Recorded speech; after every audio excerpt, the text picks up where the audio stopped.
chiều dài và số lượng dây mình cắt bao nhiêu cũng được. Nay siêu thị Hải Minh giao máy cắt dây đai tự động HL988.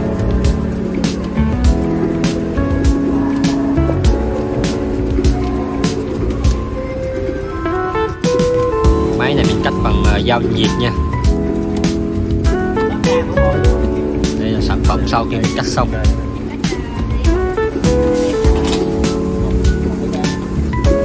Máy này thì mình set up chiều dài và số lượng dây mình cắt bao nhiêu cũng được.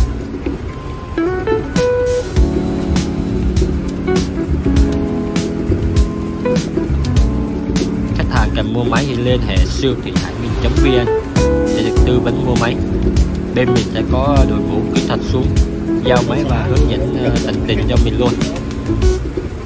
Đúng rồi, nó hụt.